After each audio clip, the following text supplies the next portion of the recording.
Salam saudaraku, selamat pagi, semoga kita semua dalam keadaan sehat dan penuh sukacita dalam Tuhan. Marilah kita menggunakan waktu sejenak untuk berdoa, membaca dan merenungkan firman Tuhan sebagai sumber kekuatan, inspirasi dan motivasi bagi kita hari ini, Jumat 26 November 2021. Sebelumnya mari kita berdoa. Bapa di sorga, kami bersyukur atas hari yang indah ini, hari yang penuh harapan. Kami akan merenungkan firman-Mu. Kiranya Roh Kudus menerangi hati dan pikiran kami, agar kami sungguh memahami firman-Mu. Dalam nama Tuhan Yesus Kristus kami berdoa. Amin. Firman Tuhan yang menyapa kita di pagi ini, Wahyu 2 ayat 10b. Hendaklah engkau setia sampai mati, dan aku akan mengaruniakan kepadamu mahkota kehidupan. Demikian firman Tuhan.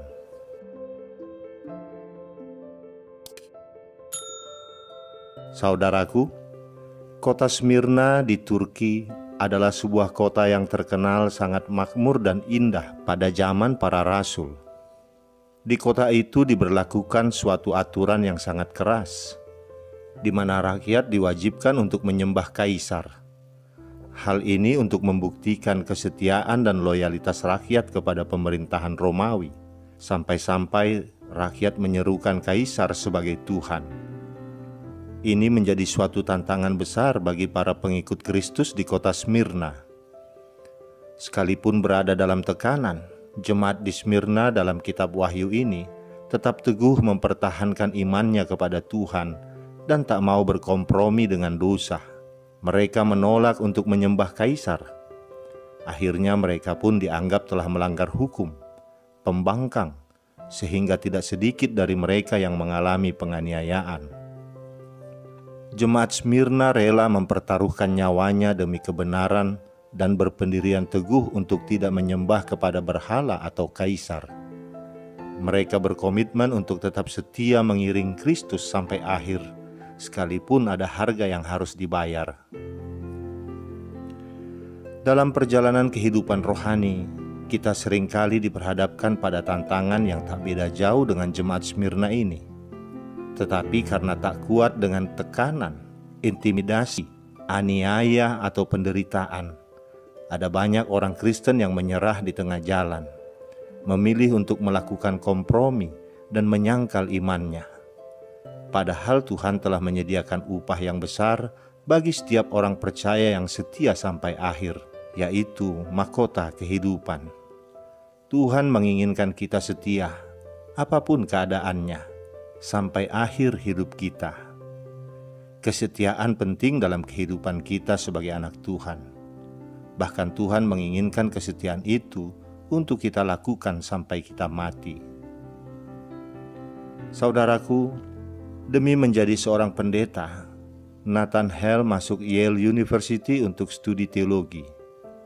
Namun pada tahun 1776, ia bergabung dengan pasukan revolusi Amerika. Jenderal George Washington membutuhkan informasi tentang pasukan Inggris, dan Nathan Hale secara sukarela menjadi mata-mata untuk mencari informasi yang dibutuhkan. Ia menyamar sebagai seorang pengajar, dan ia memperoleh informasi tersebut. Namun pada waktu ia dalam perjalanan kembali kepada Jenderal Washington, ia ditangkap dan digantung di New York. Kata-kata terakhirnya yang sangat terkenal, "Aku hanya menyesal bahwa aku hanya memiliki satu kehidupan untuk diberikan kepada negaraku." Itu adalah perkataan patriotik yang luar biasa. Seharusnya seperti itulah kasih kita kepada Kristus. Kasih terbesar kita kepada Kristus adalah bukti kita adalah orang Kristen sejati.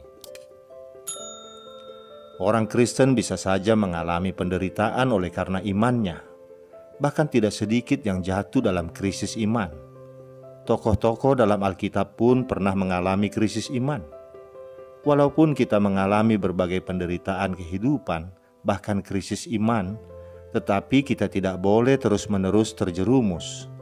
Kita harus bangkit mempertahankan iman. Kita harus menang menghadapi segala tekanan.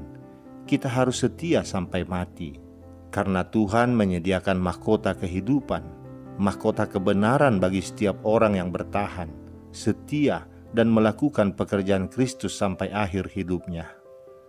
Kepada yang berhasil mempertahankan iman, mereka dijamin oleh Tuhan Yesus.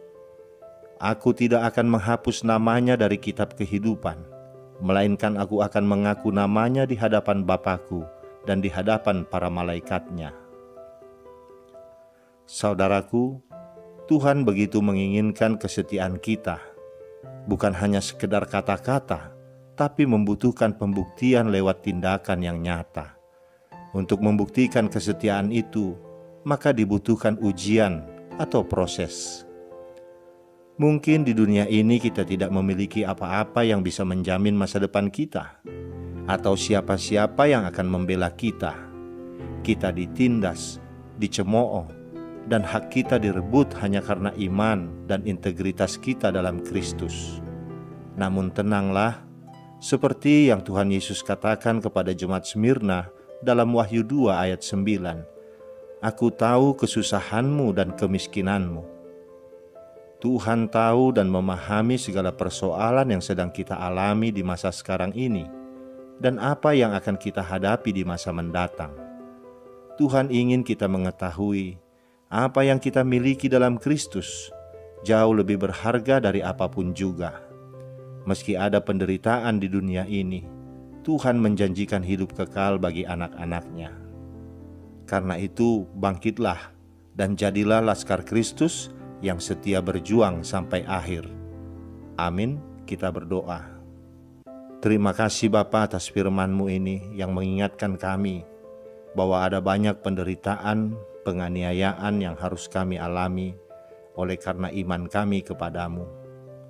Tetapi firman-Mu hari ini mengingatkan kami, Engkau tidak akan membiarkan kami seorang diri. Engkau akan tetap menolong kami, membawa kami kepada kemuliaan.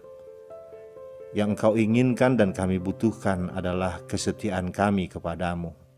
Karena itu beri kami kekuatan di dalam setiap menghadapi penganiayaan, penderitaan oleh karena iman kami kepadamu, agar kami selalu setia sampai akhir hidup kami.